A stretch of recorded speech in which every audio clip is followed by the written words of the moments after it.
Hello students, कैसे हैं आप लोग। उम्मीद करते हैं शानदार होंगे, तैयारी बेहतर तरीके से कर रहे होंगे। देखिए, आज देखने वाला एक काफ़ी इंपॉर्टेंट टॉपिक हो। इसका नाम क्या है? सिद्ध कीजिए कि √5 एक अपरिमेय संख्या है। ठीक है। और अगर आपको यह बात सिद्ध कर ले कि √5 एक अपरिमेय संख्या है, तो इससे रिलेटेड कोई भी प्रश्न आएगा बड़ा आसानी से कर लेंगे। प्रश्न कभी कभी बन जाता है, सिद्ध कीजिए कि √3 एक अपरिमेय संख्या है, सिद्ध कीजिए कि √2 एक अपरिमेय संख्या है। तो केवल एक क्वेश्चन में लगाऊंगा, उसका नाम क्या है? सिद्ध कीजिए कि √5 एक अपरिमेय संख्या है। इसके बाद कोई भी प्रश्न बनेगा बड़ा आसानी से आप लोग सॉल्व कर लेंगे। ठीक है। तो बिना समय बर्बाद किए चलिए हम देखते हैं अपने टॉपिक को। चलिए, प्रश्न आपको लिखा हुआ दिखाई दे रहा होगा ऊपर। ठीक है, सीधा सॉल्व करते हैं क्वेश्चन। देखिए, करना क्या होता है इसमें। अगर आपसे अपरिमेय संख्या पूछता है तो उसको परिमेय संख्या मान लीजिए, परिमेय संख्या पूछता है तो अपरिमेय संख्या मान लीजिए। हमें सिद्ध करना है कि √5 एक अपरिमेय संख्या है, तो मानेंगे कि हम लोग कि √5 एक परिमेय संख्या है। तो लिखा जाएगा, माना √5 एक परिमेय संख्या है, एक परिमेय संख्या है। ठीक है, माना √5 एक परिमेय संख्या है। लेकिन तब √5 इजिकल टू P/Q, जहां P व Q एक पूर्णांक है, जिसका HCF 1 है। ठीक है, तो लिखा जाए यहाँ पे दोबारा, √5 इजिकल टू P/Q। ठीक है, स्क्वायरिंग बोथ द साइड, दोनों पक्षों का वर्ग करने पर, दोनों पक्षों का वर्ग करने पर, दोनों पक्षों का वर्ग करेंगे तो क्या मिलेगा आपको? √5 का स्क्वायर प्लस P/Q का स्क्वायर। √5 का स्क्वायर क्या हो जाएगा? 5, P का स्क्वायर P² और Q का स्क्वायर Q²। ठीक है, अब आगे क्या लिख सकते हैं आप लोग? लिख सकते हैं यहाँ पे P² का मान निकालें तो Q यहाँ पर चला जाएगा, तो लिखा जा सकता है इसको P² बराबर 5Q²। इक्वेशन नंबर फर्स्ट इसको आप मान लीजिए। अब क्या करिए, आप Q² का मान ज्ञात कीजिए। किसका मान? Q² का। तो लिख रहे हैं यहाँ पे Q² बराबर क्या हो जाएगा? 5 इसके नीचे आ जाएगा। मतलब क्या कर सकते हैं हम लोग? P²/5। मतलब P² का जो मान होगा 5 से विभाज्य होगा। ये ना मतलब हुआ, Q² और P²/5, मतलब कि P² का मान 5 से विभाज्य होगा। लिखिए यहाँ पे, चूंकि P² का मान 5 से विभाज्य है, तो P का मान भी 5 से विभाज्य होगा। P का मान भी 5 से विभाज्य होगा। ठीक है, अब देखिए, अब क्या करेंगे? पुनः माना P इजिकल टू 5R। देखिए, आपको √5 सिद्ध करना है तो क्या लिखेंगे? P is equal to 5R। अगर √3 सिद्ध करना होता तो P इजिकल टू 3R। अगर √2 सिद्ध करना होता तो P इजिकल टू 2R। जो वैल्यू आपको सिद्ध करना होगा P बराबर उतना आप मान लेंगे। ठीक है ना। पुनः दोनों पक्षों का वर्ग करने पे क्या लिखेंगे? पुनः दोनों पक्षों का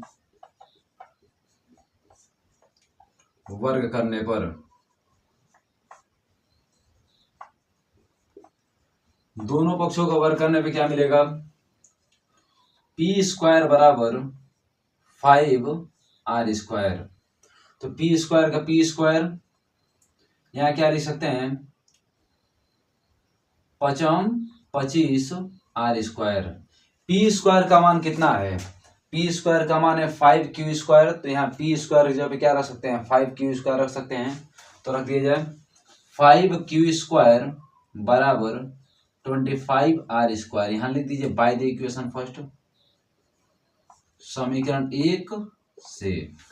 ठीक है, तो अब एक काम करते हैं, 5 एकम 5 पचम 25, मतलब क्यू स्क्वायर बराबर 5r²। यदि आर स्क्वायर का मान निकालना, 5 इसके नीचे चला जाएगा, क्यू स्क्वायर बाई 5, ठीक है ना। अब एक बात क्या है, क्यू स्क्वायर का मान किससे विभाज्य है, 5 से विभाज्य है, तो क्यू का मान ही 5 से विभाज्य होगा। तो क्या लिखेंगे, क्यू स्क्वायर का मान 5 से विभाज्य है, तो क्यू का मान भी 5 से विभाज्य होगा। क्यू का मान ही 5 से विभाज्य होगा। अब ध्यान दीजिएगा, यहाँ पे ऊपर आप लिखे हैं कि √5 एक परमीय संख्या है, जहां √5 equal to P by Q. P और क्यू एक पूर्णांक है, जिसका एचसीएफ कितना होगा, 1 होगा। अब यह सीएफ 1 होगा, तो एक बात आप देख रहे हैं, यहाँ पे देखिए पी स्क्वायर का मान 5 से विभाज्य है, तो पी का मान ही 5 से विभाज्य होगा।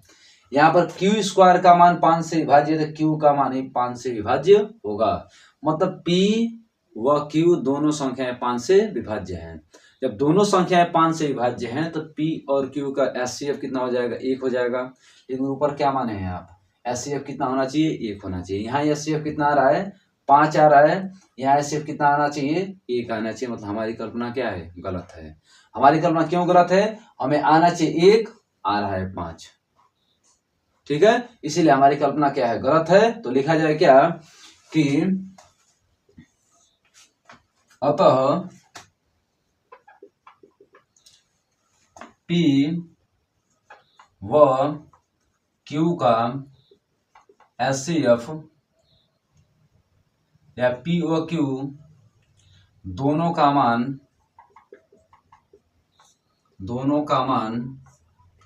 5 से विभाज्य है। इसलिए पी व क्यू का एचसीएफ 5 होगा, जो कि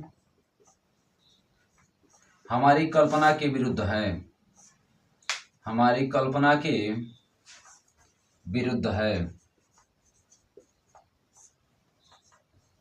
अतः √5 एक परमीय संख्या नहीं, क्या है, अपरमीय संख्या है। √5 एक अपरमीय संख्या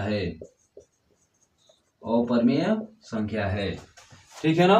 तो हमें उम्मीद है कि इस प्रश्न में आपको कोई समस्या नहीं होगा। आप सिद्ध कर चुके हैं क्या, √5 एक अपरमीय संख्या। देखिए √5 के लिए इतना कर दिए आप, अगर √3 पूछा, जहां जहां 5 लिखा वहां 3 लिख दीजिए।